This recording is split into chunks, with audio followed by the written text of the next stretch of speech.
Hi guys, स्वागत है आप सभी का हमारे YouTube चैनल में। आज हम लोग करने वाले हैं चैप्टर नंबर 1 और 2 स्टैटिस्टिक्स ऑफ इकोनॉमिक्स का, जिससे आपका एंड टाइम पे क्लास 11 का पूरा रिवीजन हो जाए। Let's begins. जैसे कि मैंने चैप्टर नंबर 1 में आपको बताया ही था, चैप्टर नंबर 1 में सबसे पहले आपको समझनी है वेल्थ ओरिएंटेशन डेफिनेशन, जो कि हमारे एडम स्मिथ जी ने दी थी। वहीं जो मार्शल जी ने दी थी हमारी वेलफेयर, मटेरियल वेलफेयर पे। स्कैरसिटी ओरिएंटल पे हमारे रॉबिन्स जी ने दी थी, और ग्रोथ ओरिएंटल पे हमारे सैमुअलसन ने दी थी। ये चारों डेफिनेशन बस आपको एक बार देख लेनी है, कोई ज़्यादा इंपॉर्टेंट नहीं है डेफिनेशन, नॉट सो इम्पॉर्टेंट। लेकिन आपको माइक्रो इकोनॉमिक्स और मैक्रो इकोनॉमिक्स का डिफरेंस पता होना चाहिए, वो हमारे लिए बहुत मेन है। आपको पता ही होगा माइक्रो इकोनॉमिक्स क्या है, कमेंट करिएगा। माइक्रो इकोनॉमिक्स वो चीज़ है जिसमें एक हम इंडिविजुअल यूनिट की बात करते हैं, कोई भी एक सिंगल यूनिट, सिंगल चीज़ की। वहीं मैक्रो क्या आता है?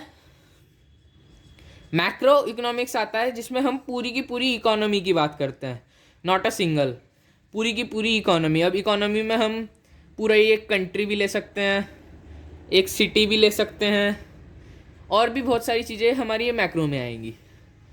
तो मैक्रो में मतलब हमारी पूरी कम्युनिटी, और माइक्रो में मतलब कोई भी एक इंडिविजुअल कम्युनिटी या एक इंडिविजुअल पर्सन।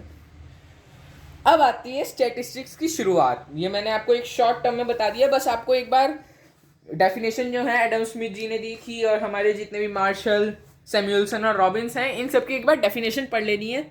चलिए वो भी देख लेते हैं। Let's begins. दोस्तों, इसी के साथ ही आते हैं हमारे चार। एडम स्मिथ, मैंने जैसे कि बताया, वेल्थ के ऊपर, इन्होंने वेल्थ के टॉपिक पर बात करी है, वेल्थ के टॉपिक पर। वहीं मटीरियलिटी हमारे मार्शल जी ने बात करी, हमारे फेमस। स्कैरसिटी हमारे रॉबिन्स आ गए, और ग्रोथ सैमुअलसन। ये चार आपको बस इतना याद रखना है इसमें, और ज़्यादा कुछ खास आएगा नहीं। अब बढ़ते हैं स्टैटिस्टिक्स और इकोनॉमिक्स की। स्टैटिस्टिक्स क्या है? स्टैटिस्टिक्स जैसे कि मैंने आपको बताया, दो तरह के होते हैं, प्लूरल और सिंगुलर। देखते हैं वो क्या क्या है।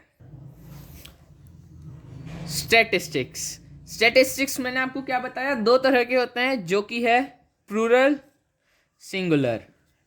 ये है हमारा प्लूरल, और ये आता है सिंगुलर।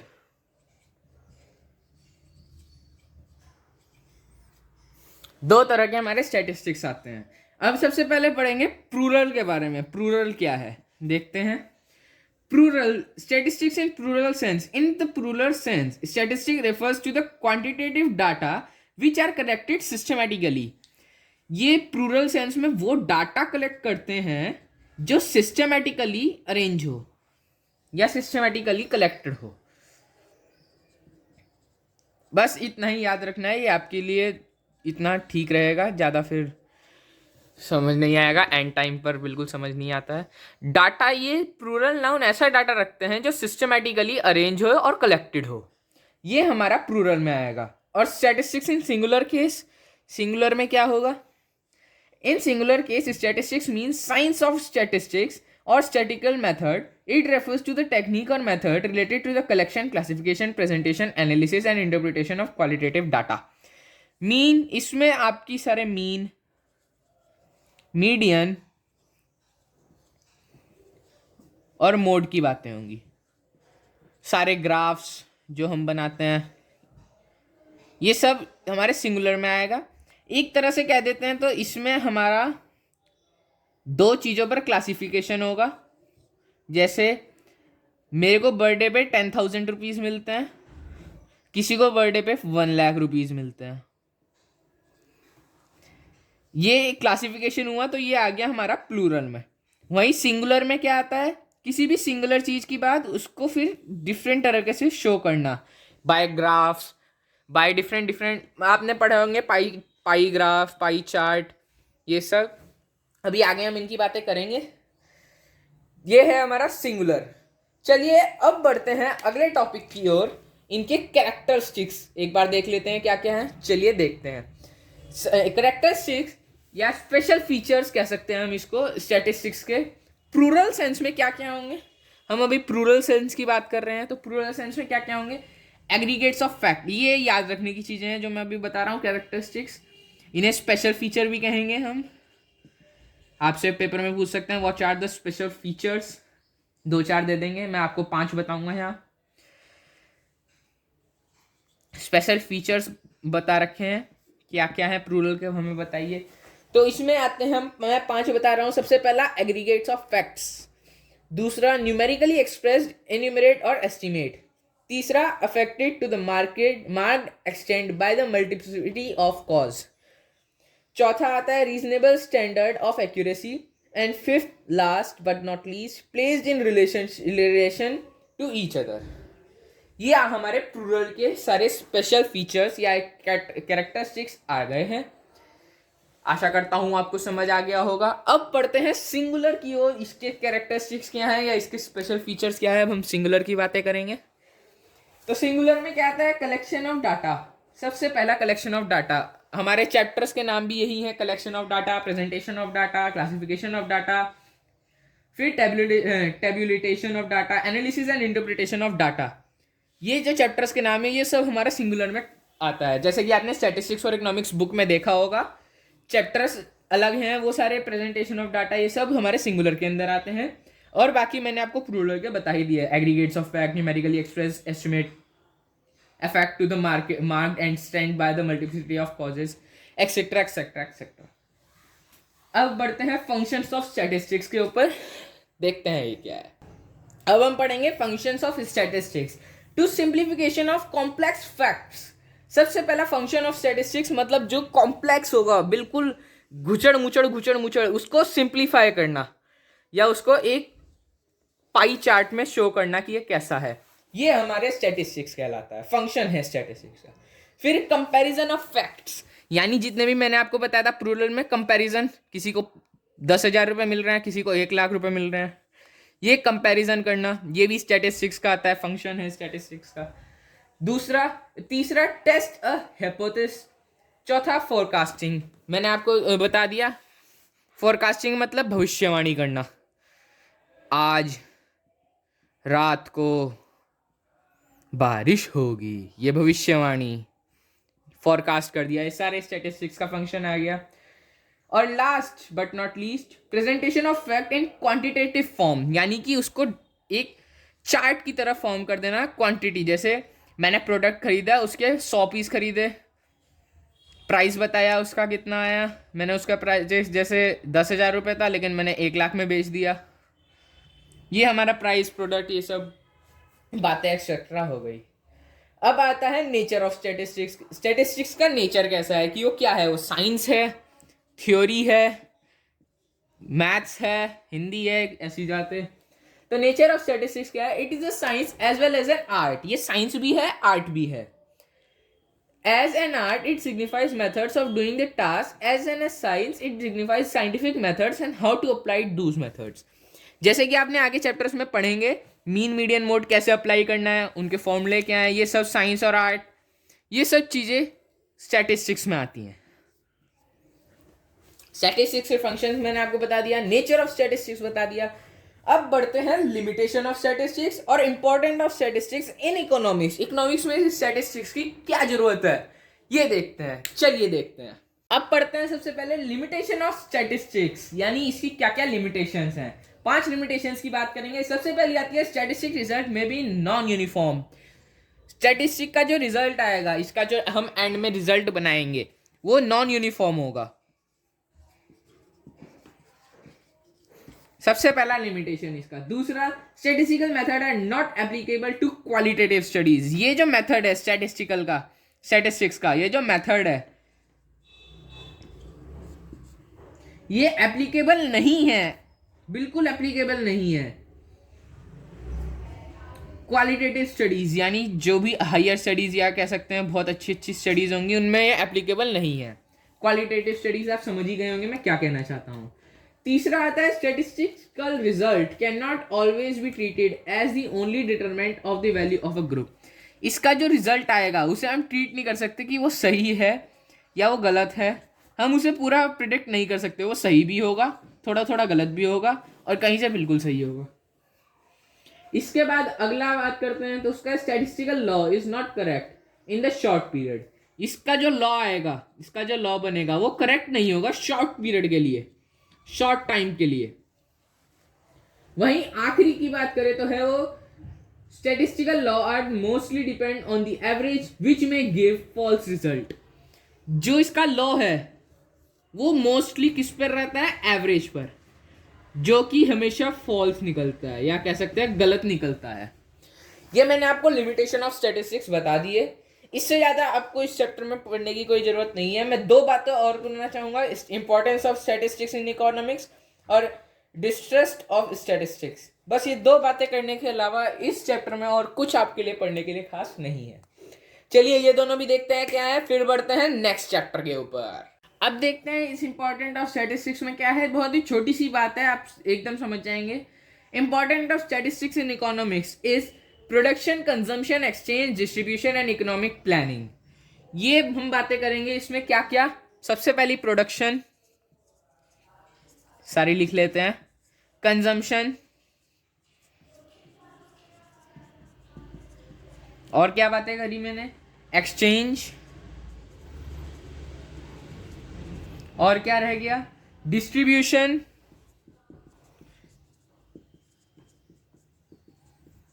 और आखिरी जो but not least economic planning.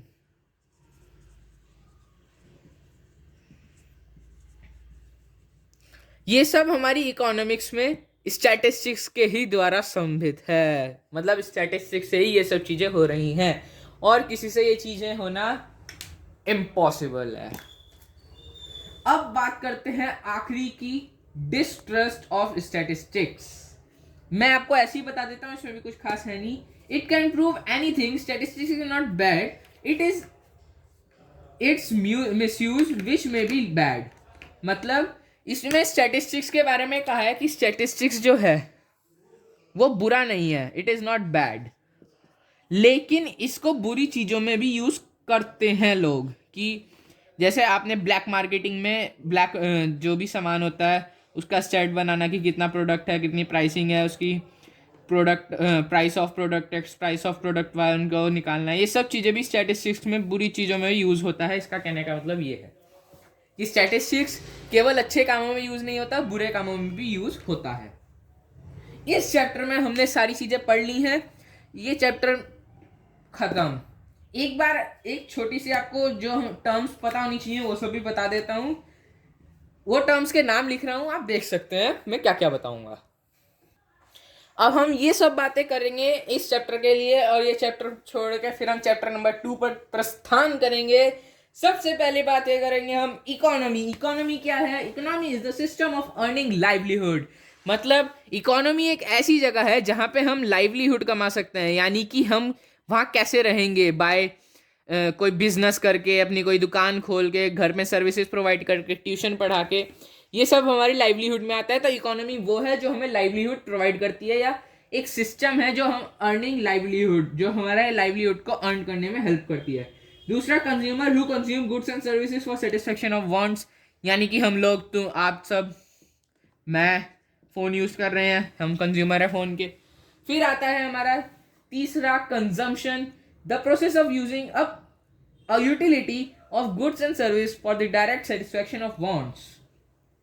Consume करना गुड्स को, किसी भी गुड्स को कंज्यूम करना, उनको अलग अलग एक्टिविटीज़ में यूज़ करना, ये सब हमारा कंज्यूमर कंजम्पशन में आ गया। फिर प्रोड्यूसर, हु प्रोड्यूस और sell the goods and services for the generation of income, produce करना गुड्स को, उसे बेचना। फिर आता है production, the process of creation of utility, production, उसका प्रोडक्शन यूनिट बनाना, इंडस्ट्री बनाना, ये सब प्रोडक्शन यूनिट। फिर आता है saving, the residual of the income after consumption, savings करना, उसको सेव करके रखना पैसे को, या आगे फ्यूचर में काम लाने के लिए उस पैसे को यूज़ करना। फिर अगला आता है investment, it is an expenditure by the producer on the purchase of such asset which helps to generate income. Investment यानी वो चीज़ें जो हमें हमारी इनकम जनरेट करने में भी हेल्प करे और हमारी जो बिजनेस है उसको भी आगे बढ़ाए। बिजनेस में इन्वेस्ट करना, ट्रेड्स करना, ग्रो वगैरह पे। फिर अगला आता है economic activities, non economic activities. मैंने आपको बता ही दिया, economic, non micro economics, non economic, economic activities आपको पता है वो सारी एक्टिविटी जिससे हम प्रॉफिट कमा सके, और नॉन इकोनॉमिक एक्टिविटी जिससे हम सेटिस्फाई कर सके हमारी ह्यूमन वांट्स। फिर आता है micro economics, macro economics. Micro और मैक्रो इकोनॉमिक्स, माइक्रो मैंने आपको बता ही दिया, कोई भी एक इंडिविजुअल यूनिट की बात करना।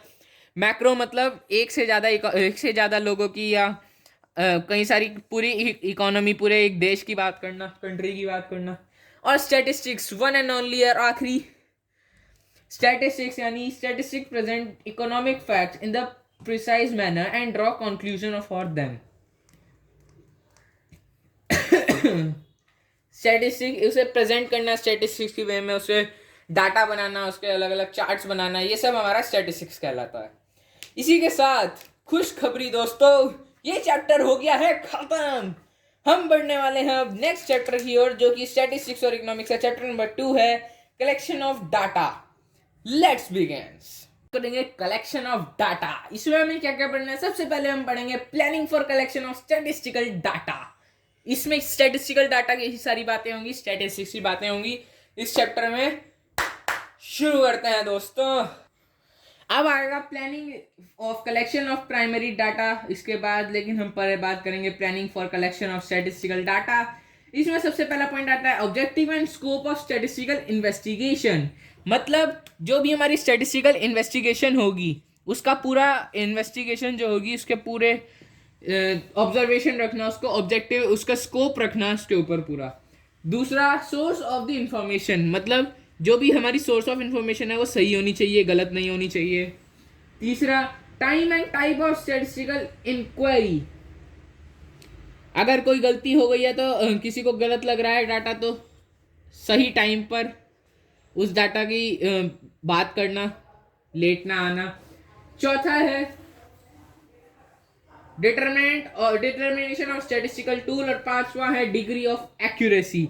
ये 5 पॉइंट आपको एक बार बस सुन लेना है, पेपर में आ जाए तो बस देख के टिक लगाना है, और कुछ खास नहीं करना है इस चैप्टर में अब, क्योंकि इस चैप्टर के बाद टर्म 2 में सारे अलग अलग चैप्टर्स आएंगे। अब हम बात करेंगे सोर्स ऑफ डाटा। उसमें सोर्स ऑफ डाटा में इंटरनल, एक्सटर्नल, ये 2 चीजें आती हैं, मैंने आपको बता दिया क्या आता है। अब सोर्स ऑफ डाटा में इंटरनल डाटा में आएगा कुछ नहीं। सबसे पहले बात करेंगे एक्सटर्नल की। External can be further divided into primary data and secondary data. चलिए एक चार्ट की फॉर्म में मैं इसका आपको बना के दिखाता हूं, देखते हैं क्या है। अब सोर्स ऑफ डाटा, अब 2 चीजें आएंगी, इंटरनल, एक्सटर्नल। अब एक्सटर्नल में भी 2 चीजें आएंगी, कौन कौन सी 2? सबसे पहले एक्सटर्नल में आएगा प्राइमरी डाटा और दूसरा सेकेंडरी। यहाँ प्राइमरी लिख देते हैं, दूसरा सेकेंडरी। ये चार्ट भी हमने बना लिया, अब देख लिया इसमें क्या क्या है। अब हम बात करेंगे methods of collection of primary data, कि क्या मेथड है जिससे हम ये प्राइमरी डाटा को कलेक्ट कर लेते हैं। सबसे पहला मेथड आता है डायरेक्ट पर्सनल ऑब्जर्वेशन, मतलब मैं खुद जाऊंगा और सर्च करूंगा, रिसर्च करूंगा किसी चीज के ऊपर और वो डाटा निकालूंगा। दूसरा मेथड आता है इनडायरेक्ट ओरल इन्वेस्टिगेशन, कहीं से मैंने कुछ बात सुन ली, कहीं से मैंने प्राइमरी में आपको बता दिया 2। अब हम बात करेंगे अगला, मेरा कैमरा थोड़ा सा क्रैश हो गया था, इसको इग्नोर करते हैं। तीसरा आता है टेलीफोन इंटरव्यू, मतलब मैंने कोई इंटरव्यू में गया था। ओरल इन्वेस्टिगेशन मैं आपको बता रहा था, यानी मैंने कहीं से कुछ बात सुनी, कहीं से कुछ बात सुनी, कहीं से मैंने सुना जी रिसर्च गलत है, कहीं से मैंने सोचा रिसर्च बिल्कुल सही है। ये सब बातें कही सुनी मैंने, करी दूसरे की। फिर तीसरा आता है टेलीफोन इंटरव्यू, मैंने किसी से पूछा, इंटरव्यू करा उसका, उससे फ़ोन करा, जी सर जरा बताना ये रिसर्च कैसी है, हाँ, ये बातें करी हमने। चौथा आती है इंफॉर्मेशन फ्रॉम लोकल कॉरेस्पॉन्ड्स, और फिफ्थ मेल्ड क्वेरीज, मैंने किसी से क्वेरी पूछ ली उस रिसर्च को लेके, उसने आंसर भेज दिया, इसका मतलब वो सही है। ये सब बातें होती रहेंगी। अब हम बात करेंगे क्वालिटी ऑफ गुड क्वेश्चनरीज, देखते हैं ये क्या चीज़ है। इस टॉपिक में भी हम 5 पॉइंट्स कवर करेंगे। सबसे पहला पॉइंट आता है the questionnaire should be brief, इनके जो क्वेश्चंस होने चाहिए जिससे हम रिसर्चर से पूछेंगे, जो क्वेश्चंस ब्रीफ होने चाहिए पूरे जैसे आपने सेंसस वालों को देखा होगा, कई सेंसस वाले आते हैं पूछने की, जी मैम आपके यहाँ कितने बच्चे हैं, या आपके यहाँ कितने बड़े हैं, बूढ़े हैं, ये सब सेंसस वाले पूछ के जाते हैं। तो जैसे ही हमने पूछा गुड क्वेश्चनरी, तो इसका मतलब वो क्वेश्चंस की बात करेंगे जो सेंसस में पूछे जाते हैं। हम सेंसस का एग्जाम्पल ले रहे हैं, कोई सिर्फ सेंसस में ही नहीं और भी जगह पूछे जाते हैं क्वेश्चंस। तो दूसरा, सिंपल क्लियर एंड अनएग्जाबियस क्वेश्चंस, मतलब कि जो क्वेश्चंस होने चाहिए वो सिंपल होने चाहिए, ज़्यादा टफ नहीं होने चाहिए, हार्ड नहीं होने चाहिए। कैसे होने चाहिए? ज्यादा टफ नहीं ना ज्यादा हार्ड, एकदम सिंपल से क्वेश्चन। तीसरा, नेचर ऑफ क्वेश्चन, उनका जो क्वेश्चन का नेचर होना चाहिए वो अच्छा होना चाहिए। चौथा, use of the proper words in question, मतलब कि जो वर्ड्स हैं वो कैसे होने चाहिए? प्रॉपर। और पांचवा और आखिरी जो मैं इसके बता रहा हूँ, the question should be such as the answers of which are known in format, मतलब जैसे कोई गरीब आदमी है तो उससे ऐसे क्वेश्चन पूछने चाहिए जो उसको ही समझ आए। जैसे दाल कैसी लगी आपको, अच्छी लगी आप, या सरकार की कैसी नीति है आपको कैसी लगी। और अमीर से उसी हिसाब से पूछना चाहिए जिस हिसाब से उसकी सैलरी या इनकम कहलाई जाती है, जो वो भरता है इनकम टैक्स में। ये सारी चीज़ें हमारी ख़त्म होती हैं। अब हम बढ़ रहे हैं कलेक्शन ऑफ सेकेंडरी डाटा। ये सेकेंडरी डाटा में कलेक्शन में क्या है? पब्लिश्ड सोर्स ऑफ डाटा, हम दो चीज़ें पढ़ेंगे इसमें भी, और अनपब्लिश्ड सोर्स ऑफ डाटा। तो हम इसमें कंप्लीट करेंगे publish source of data. Unpublished source of data हम नहीं पढ़ेंगे, बस नाम ही काफ़ी है। देखते हैं इसमें क्या है आगे। Let's begin. अब हम पढ़ेंगे publish source of data. Publish source of data में सबसे पहला पॉइंट आता है पब्लिकेशन ऑफ इंटरनेशनल बॉडीज और गवर्नमेंट पब्लिकेशंस। ये दो अलग अलग पॉइंट है, मैंने एक करके बता दिया, कोई बात नहीं, चलता है इतना तो। हाँ, तो सबसे पहले पब्लिश ऑफ इंटरनेशनल बॉडीज, मतलब कि जो भी पब्लिश है इंटरनेशनल बॉडी इंडिया में, उन पर नज़र रखना, और गवर्नमेंट बॉडीज़ को ध्यान रखना क्या क्या है। इनको आप अलग अलग करके लिख सकते हैं, कोई वो नहीं है, मार्क्स पूरे मिल जाएंगे। Report of the committees and commissions, publication and report of trade association and chambers of commerce. ये मैंने आपको 5 पॉइंट बता दिए। अब हम बढ़ते हैं precautions in the use of secondary data. क्या क्या प्रिकॉशंस लेनी चाहिए? आप पब्लिश की जगह बस प्रिकॉशन आ जाएगा। तो प्रिकॉशंस में क्या है? Precautions in the use the integrity and the experience of the collection of agencies, मतलब जो कलेक्शन एजेंसीज हैं जो डाटा कलेक्ट करती हैं, सोर्स ऑफ डाटा, वो सही होना चाहिए, गलत नहीं होना चाहिए। दूसरा, ऑब्जेक्ट एंड स्कोप, मतलब कि जो ऑब्जेक्टिव जो चीज़ वो ले रही है वो भी सही होनी चाहिए, नहीं कि बाद में पता चल रहा कि फेक सामान ले रहे थे, फेक ही चीज़ें हैं सारी। तो फिर तीसरा आता है हमारा थर्ड, टाइप ऑफ इंक्वायरी। उन पर इंक्वायरी अच्छे से होनी चाहिए, अगर होगी तो। मेथड्स ऑफ कलेक्शन, उनका मेथड कैसा है कलेक्शन का, बहुत अच्छे से होना चाहिए। कोई बदला वो गए मम्मी निकालने इजिप्ट से और बीच रास्ते में आते आते मम्मी की हड्डी पसली टूट गई। चौथा, फोर्थ आता है वो है time and condition of collection of facts, मतलब सही टाइम पे होना चाहिए, कोई भी गलत टाइम, मतलब ऐसा टाइम नहीं होना चाहिए जहाँ पे लोगों को दिक्कत हो या किसी तरह का कोई बुरा गलत काम हो। सही टाइम होना चाहिए। और आखिरी, कंपैरिजन, उनके बीच में कंपैरिजन होना चाहिए क्या कि एक कंपनी कैसी है दूसरी कंपनी कैसी है। अब आता है आखिरी, important source of secondary data in India. India में क्या क्या इंपॉर्टेंट सोर्स हैं? तो आपको पता ही है, सेंसस। सबसे पहला सेंसस आता है हमारा। Census, it provide the most and complete and continuous demographic record of population. यहाँ आपको पता ही है, सबको पता होगा, सेंसस हमारे इंडिया में जितनी पॉपुलेशन है वो बिल्कुल एग्जैक्ट और करेक्ट पॉपुलेशन बताता है। वहीं दूसरा है national sample survey organisation, NSSO। ये आपको याद रखना है, हो सकता है पेपर में ऑप्शंस में आ जाए NSSO क्या है। तो नेशनल सैंपल सर्वे ऑर्गेनाइजेशन एक important source of secondary data India का है। It was established by the government of India to conduct national wide survey on socio economic issues. कोई भी इकोनॉमिक इश्यूज है वो सब इनके अंडर आता है, ये उनके हेड कहलाते हैं, NSSO। इसी के साथ खुशखबरी दोस्तों, 2 चैप्टर हो चुके हैं खत्म। मिलते हैं नेक्स्ट वीडियो में नेक्स्ट टॉपिक के साथ, तब तक के लिए बाय बाय।